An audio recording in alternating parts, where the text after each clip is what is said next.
டேய், உனக்கு ஒரு கஷ்டம்னா இந்த உலகம் வேடிக்கை தான் பார்க்கும். நீ விழுந்து கிடந்தா 4 பேர் அனுதாபம் காட்டுவான். ஆனா உன்னை தூக்கி நிறுத்த அவனுக்கு மனசு வராது. வாழ்க்கையில உன்னை கீழே தள்ள 1000 பேர் வருவான்.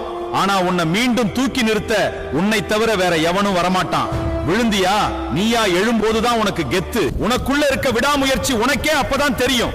எனக்கு யாருமே இல்லையேன்னு சொல்லி மூளையில உட்கார்ந்து புலம்புறத நிறுத்துடா. ஏய், உனக்கு கை கால் இருக்கு, உழைக்க உடம்பு இருக்கு, யோசிக்க மூளை இருக்கு. அப்புறம் எதுக்குடா மத்தவன் தயவு? கஷ்டத்துக்கு அடுத்தவன் தோலை தேடுறதை விட சுயமரியாதை தான்டா முக்கியம். நீ பயந்தா இந்த உலகம் உன்னை மிதிச்சிட்டு போயிரும். ஆனா நீ வாடா பாத்துக்கலான்னு எதிர்த்து துணிவா நின்னா அதே உலகம் உனக்கு வழிவிட்டு ஒதுங்கி நிக்கும். நமக்காக நாம தான் நிக்கணும்னு தைரியமா நீ ஒரு காரியத்துக்காக களத்துல இறங்குறப்ப உனக்கு பின்னாடி என் குதிரையில சங்கிலி ஓசையோட கையில வீச்சருவால ஏந்திக்கிட்டு இந்த கருப்பசாமி உனக்கு துணையா மலை போல எப்போதும் நிப்பேன்டா டேய்.